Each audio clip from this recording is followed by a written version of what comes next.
Selamat pagi mahasiswa sekalian, kita lanjutkan kuliah kita, materi kuliah kita pada minggu ini. Ini di sesi ketiga ya, untuk PPL, minggu ke-12 adalah tentang Test Driven Development. Oke. Jadi ya materi ini saya memang materi yang disiapkan oleh Justin and John Jones.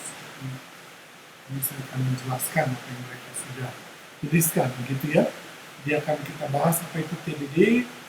Ya ini akan ada apa perbandingan test first dan test last. Karena TDD itu kan test first ya. Kemudian ada 3 research studies yang mereka angkat yang untuk melihat bagaimana meneliti bagaimana TDD, ya, test first versus test last. Kemudian dari situ juga kita akan bahas mengenai benefit dan limitation dari TDD dan beberapa data hasil survei. Kemudian ada yang disebut nanti GMOC yang bisa kalian kenal, gitu ya. Baik, jadi selama ini kan 2 pertemuan terakhir kita sudah membahas tentang JUnit and Selenium dan also the concept of object-oriented testing, di mana di sana ditekankan adanya kemungkinan atau dengan object-oriented itu kita dimungkinkan untuk melakukan test-driven development, gitu kan? Dan di JUnit juga sebenarnya menerapkan itu, di mana sebelum mengcode pun kita sudah generate testingnya. Gitu. Ada pernyataan si Cadbeck ya, the first code tends to be more cohesive and less coupled than code in which testing is a part of the intimate coding cycle. Jika kita menguji kode lebih dulu sebelum kita tulis, itu cenderung akan menghasilkan kode yang punya cohesiveness yang tinggi dan less coupled. Ya, couplednya rendah, couplingnya rendah. Itu kan bagus artinya. Karena dengan kohesif, definisi dari si sistemnya, si modulnya atau kelasnya itu sangat komplit dan dia tidak tergantung ke modul yang lain. Artinya kita tidak disulitkan dengan masalah interface implementation, juga masalah dependensi atau integration, gitu ya. So dengan test code ternyata itu sifat cohesiveness itu bisa lebih baik dan coupling bisa lebih rendah, gitu ya. Dan ada quote lain, if you can't write a test for what you are about to code, then you shouldn't even be thinking about coding. Yang waktu kamu menulis kode, memang kamu di konsep berpikirmu, di analytical thinkingmu, pasti kamu sudah punya rancangan mengujinya nanti gimana. Saya mengkode ini supaya nanti bisa begini. Itu sebenarnya adalah konsep testing. Oke, nah ini TDD overview-nya. Ini memang ingat extreme programming sudah kita pelajari, ya. Di PLPL juga sudah dipelajari agile, salah satu agile metodologi ya. Dengan extreme programming, pair programming ada, pengkodeannya jadi langsung diuji di walkthrough-nya sambil berjalan, sambil diuji gitu ya. Akhirnya itu mendorong kepada test driven development. Ya. Kemudian digabung ya TDD itu. Developing software not just testing software gitu ya. Juga kodenya. Ya.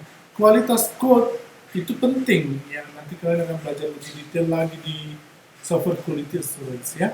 Bagaimana keterbacaan kode, efektivitas kode gitu ya.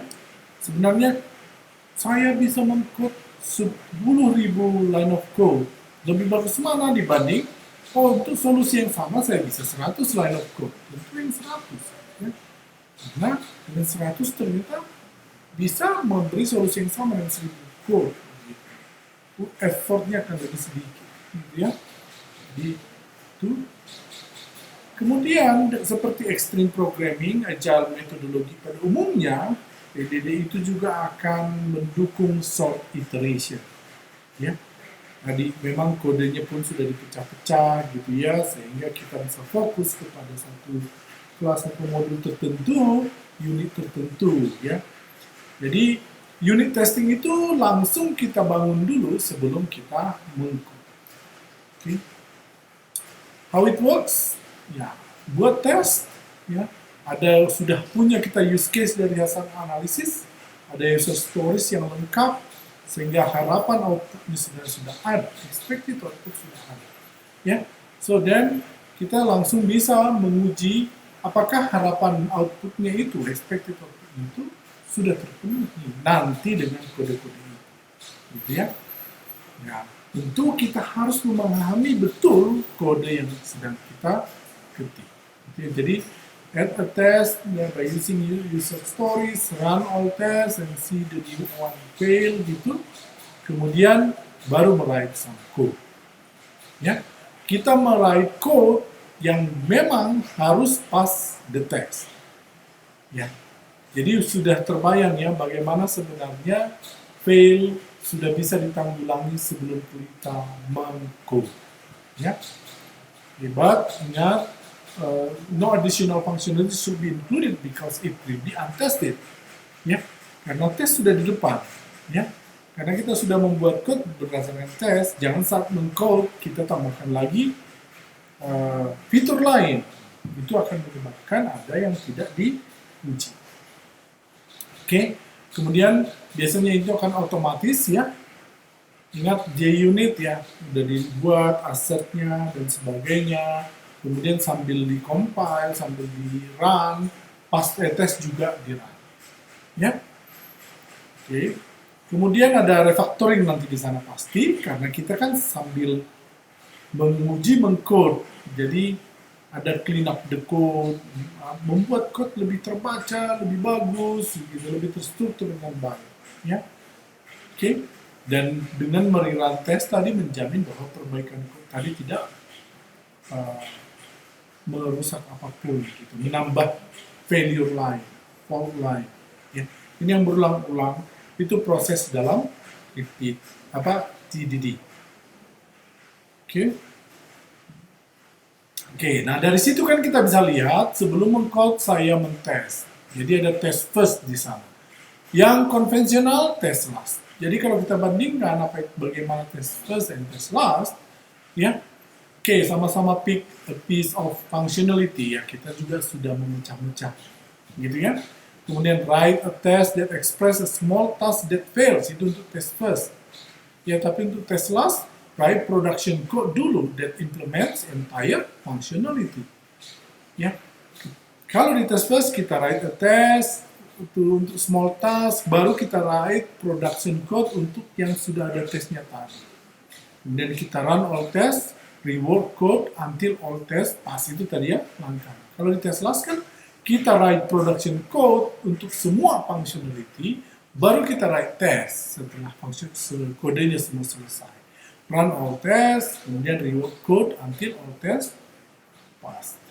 Itu ya, udah terasa bedanya test first and test last. Kalau dilihat dari diagram begini ya, ada story, understand, langsung add single test, gitu ya.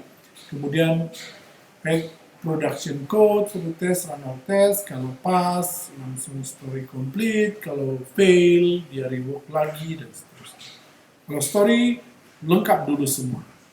Kalau test last maksud saya. Ya, ada story, understand, implement story, write test for story, run all test. Ya, proses pengujiannya di belakang. Nah, ini tadi saya sudah sebut bahwa ada 3 research study yang mereka bahas. Yang pertama ada sebuah studi penelitian yang dibuat oleh Evdokmus dan Mauricio, judulnya On the Approach to Programming. Mereka mengambil ada student sebagai subjek dari penelitian mereka yang belajar Java selama 8 minggu secara intensif, termasuk belajar unit testing dengan JUnit, basic design concept dan object oriented. Kemudian students ini dibagi dalam 2 grup, ada control group yang akan melakukan test last, yang tadi sudah kita bahas ya, ada yang TDD group yang test first. Mereka membangun aplikasi yang sama, bentuknya bowling game. Nah, hipotesa dari riset ini adalah test first programmers write more tests per unit of programming effort. Jadi test first akan lebih banyak membuat tes dalam sebuah unit. Kemudian test first programmer juga memproduce high quality program. Test first programmer juga lebih produktif. Writing more test improve quality gitu ya, itu hipotesanya. Writing more test increase productivity.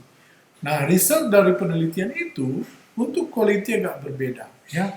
Test first subjects didn't result in an increase in quality. Ya, itu hasilnya ya, result. Kita tidak bisa bantah karena itu eksperimental ya. Kemudian dalam productivity memang ada better task understanding, better task focus, faster learning, lower reward effort gitu ya. Pemahaman dari si programmernya makin kuat dengan TDD, lebih fokus, lebih belajar makin cepat gitu ya. Reward tadi makin sedikit karena dari tes lebih dulu, tesnya lebih banyak gitu ya. Higher number of programmer tests leads to proportionally higher level of productivity. Itu terkait. Kalau productivity dia positif, quality belum menunjukkan hasil itu. Kemudian ada research kedua, judulnya A Structured Experiment of Test-Driven Development oleh Jones and Williams, yang lebih tua lagi ya programnya. Di sini mereka meneliti subjeknya adalah programmers yang menggunakan pair programming practices. Kembali ada dua grup, control group menggunakan proses waterfall, desain dulu, develop, kemudian uji, murni ya. Ada yang grup TDD, Test-Driven Development, mengembangkan aplikasi yang sama. Hipotesanya, ya TDD practices will yield code that's superior to code developed with waterfall-like practices. Ya, jadi dengan TDD kodenya akan lebih bagus dari kode yang dihasilkan oleh waterfall method. Gitu, hipotesa ini ya. Kemudian TDD developers will develop code faster than developers using waterfall-like practices. Hipotesa kedua, ya. Developers TDD akan lebih cepat dari tadi yang control group yang menggunakan waterfall. Hasilnya bagaimana? Dari aspek quality, TDD pairs code passed approximately 18% more test cases than the control group. Ya, ada lebih bagus ya TDD, 18% better than waterfall. TDD practices appear to yield code with superior external quality. Dari aspek external quality ya, mungkin kan readability-nya lebih tinggi, gitu ya, manageability-nya lebih tinggi. Jadi external quality, hasil kode si TDD lebih bagus dari waterfall. Dalam konteks productivity, jadi dari quality dalam hal research study yang kedua ini lebih bagus ya TDD dibanding waterfall konvensional. Ya. TDD programmers took approximately 16% more time than the control group programming. Kalau productivity justru lebih rendah, karena memang mungkin kan sambil nguji, ya dia nggak akan belum maju. Ternyata ada sedikit penurunan productivity di sana. Waterfall lebih cepat 16%, lebih banyak lah kodenya dia daripada TDD. Untuk coverage-nya TDD sangat bagus, rata-rata 98% test cases-nya tercover. Statementnya 92%, branch coverage 97%. Itu termasuk tinggi. Ya, itu research 2. Ada research 3 lagi, Assessing Test-Driven Development at IBM oleh Maximilian and Williams.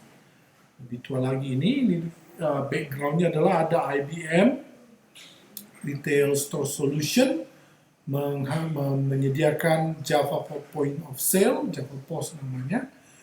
Nah, ditemukan bahwa defect rate was not being reduced with each version of deliverables. Tidak berkurang setiap diperbaiki kok nggak kurang-kurang defect rate-nya, gitu ya.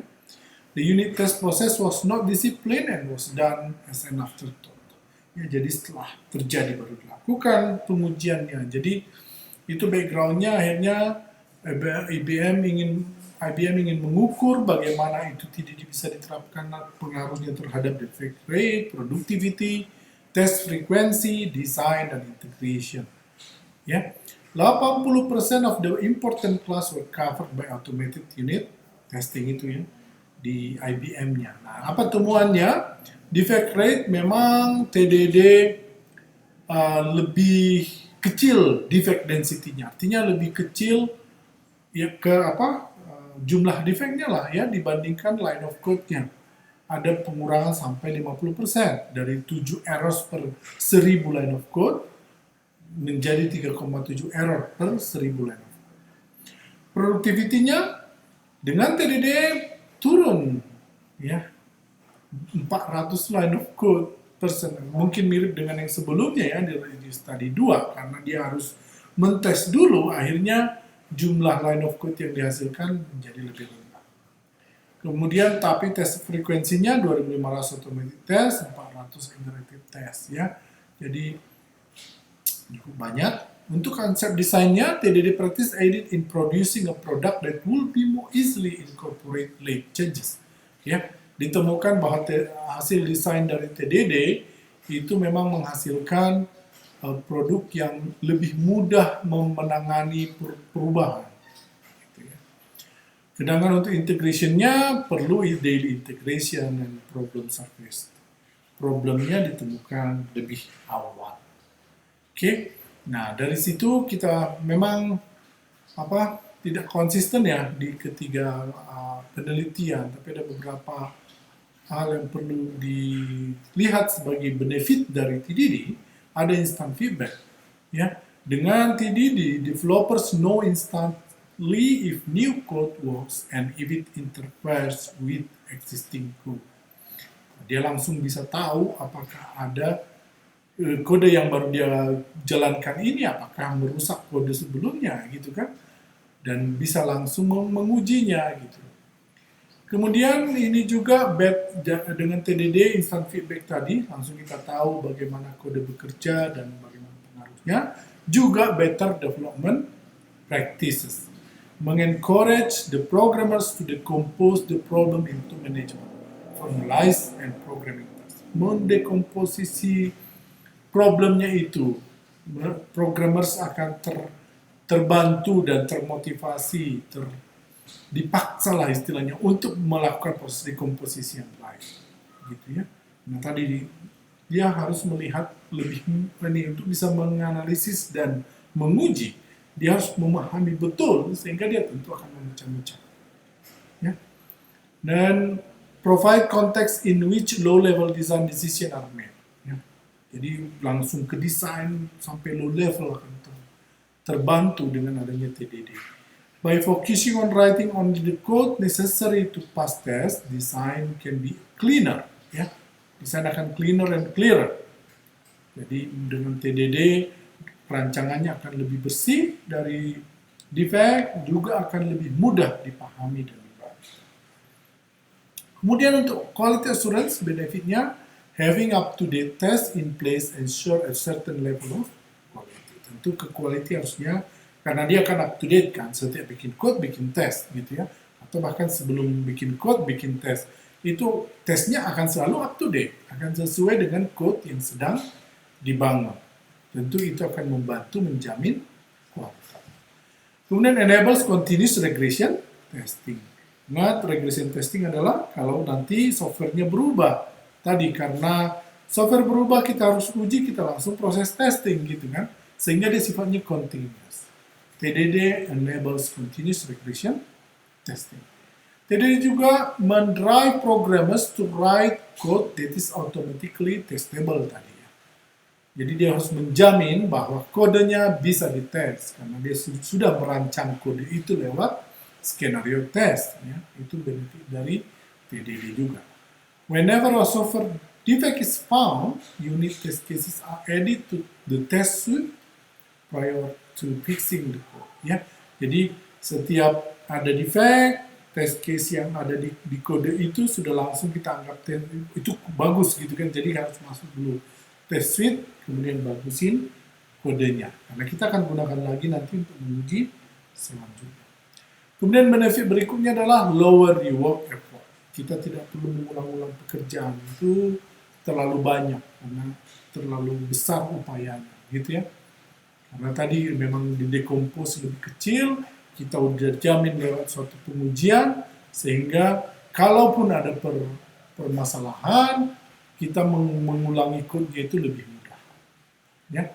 Tadi karena kita udah tes di awal, kita juga mengeliminasi defect early. Sehingga avoid lengthy and tedious debugging. kita menghindari proses perbaikan bug yang lama gitu ya. Sehingga ke cost of change, ingat cost of change di agile development ya memang dia akan lebih landai gitu ya, karena tadi lebih cepat kita detect errornya. Oke, nah limitationnya seperti apa? Kadang dia counterproduktif. Tadi kan ada programmer yang malah menjadi lebih lambat karena dia buat tes dulu gitu kan. Jadi karena dia bisa counterproduktif dan hard to learn, analytical thinkingnya harus di depan gitu kan. Tester memang begitu kan. Jadi dia harus tahu betul apa yang mau di code dan bagaimana mengujinya. Sehingga dia akan menguji dulu sebelum menuliskan code. Oke, kadang difficult in some situation, GUI, bagaimana kita menguji GUI, mungkin TDD agak repot gitu ya. Masa udah ada skenario uji sebelum saya gambar, walaupun bisa ya. Relational database juga mungkin agak sulit, web service juga demikian. Dan biasanya membutuhkan mock ya, kayak prototipe lah ya, dari si programnya, sehingga kita bisa tahu apa yang harus diuji dari objek tersebut. Ya, nah itu juga TDD doesn't often include an upfront design. Desainnya belum ada gitu loh kadang. Sehingga tadi berat juga sambil mendesain, nesting, kemudian ya. Ini bisa fokus is on implementation and less on the logical structure. Itu bisa menjadi limitation dari TDD ya. Tadi kita berpikirnya langsung ke logiknya gitu ya. Kemudian difficult to write test cases for hard to test code. Ya, ada kode-kode yang hard to test, sulit kita menjangkaunya, sulit kita dapatkan test case yang bisa menyentuhnya. Ada itu kadang. Nah kalau udah begitu kan menulis test case-nya juga sulit. Ya, butuh higher level experience of programs. Kemudian TDD juga bisa mengaburkan distinct phases of software development. Fase-fase dalam software development bisa jadi bingung kan? Karena tadi saya udah menguji sebelum code gitu ya. Ya, jadi mana yang lagi desain, mana yang code, mana yang lagi testing itu bisa menjadi kabur. Ya. Nah, ini adalah survei kembali dari penelitian yang kedua tadi ya, research study 2. Ada 24 professional programmers bagaimana pendapat mereka terhadap TDD. Productivity untuk mostly agree, facilitates better requirements ya gitu ya, karena tadi makin analytical. Reducing the development effort ini tinggi gitu. Reduce development time not really gitu kan. Some say yes, some say no ya, karena tadi karena saya harus sudah mikirin sebelum mengcode gitu ya. Effectiveness aggregate tinggi, yields higher code quality tinggi gitu ya. Promote simple design ya lumayan. Is noticeable effective, yes lumayan. Difficult in adoption aggregate ya. Ya ini gak terlalu sih ya. Getting into a 3D mindset juga ada yang lebih cenderung pro. Lack of pro design in entrance, banyak yang tidak melakukan desain di depan gitu kan. Itu 23% agree. Itu hasil survei. Jadi kalau kita bisa summary dari semuanya tadi dari study ada inconsistency quality dan productivity, ada yang menemukan quality naik, ada yang nggak terlalu pengaruh, produktif pun sebaliknya. Ya. Nah, jadi kita kembali sebenarnya TDD itu efektifnya nggak di semua tempat mungkin. TDD can be efektif kalau itu memang sesuai dengan tujuan dari si grupnya, gitu ya, si software developernya, jenis dari softwarenya. Kalau dia memang object oriented mungkin bagus, tapi kalau object oriented sulit mungkin gitu ya. Kemudian level of experience dan skill dari si developers, karena tadi dia harus bisa menerawang ke depan. Jadi harus punya pengalaman, ini akan lakukan apa. Dan tadi ada satu lagi juga bahwa dibutuhkan mock. Ya, ada JMock ini for Java lah ya. Nanti kalian boleh cari ya, pelajari. Mungkin di program ini di praktikum juga akan kita bahas. Find a library dan JMock yang akan support test driven development. Ya, jadi developersnya bisa bikin mock object, kemudian inilah yang digunakan untuk menguji. Ya. Quick and easy to define mock objects. Developer don't have to break program rhythm karena tadi dia nggak mengkode 100% sehingga tadi kan masalah productivity bisa dikurangi karena sudah ada mocknya. allows you to specify the interaction between objects, plugs into test frameworks, and easy to extend. Ya, nanti boleh dipelajari ya. That's your part to get more details, Gmod. Ya, ini referensinya. Saya harap ada yang bisa kalian tambahkan, baca gitu ya, termasuk Gmod tadi. Coba dicari-cari apa itu, mungkin menarik untuk dijadikan materi penelitian. Ya. Oke, saya pikir itu untuk minggu ini. Saya harap bisa dipahami dan membuka wawasan kalian tentang pengujian. Ya, sekarang kalian mungkin sudah mulai, kami mau agile metodenya, pakai tools-tools yang memungkinkan untuk melakukan object oriented testing. Kamu juga bisa menerapkan test driven development. Yeah, that's all our materials this week. If you have any question, any discussion, please raise it in our WhatsApp group. Yeah, we can discuss. And also, yeah, I will try to check whether you understand, whether you try to explore more. Ya, diharapkan kalian mengeksplorasi ya. Nggak cukup dari video ini saja, tapi kalian juga harus mencari lebih dari apa yang sudah kalian dengar. Ini hanya framework. Kita lagi belajar apa nih ya? Ini belajar TDD. Apa sih TDD? Pak Aldo bilang begini. Masih ada lebih lengkap di sini. That's what we want. Gitu ya. Kalian boleh sampaikan di grup kita, misalnya, oh Pak ada begini Pak, betul nggak? Gitu kan? Atau Pak ini boleh ditambahkan loh begini-begini. That's good. Ya, you should know better than me. Gitu ya. Oke, demikian mungkin. Sekali lagi terima kasih dan selamat melanjutkan pelajaran.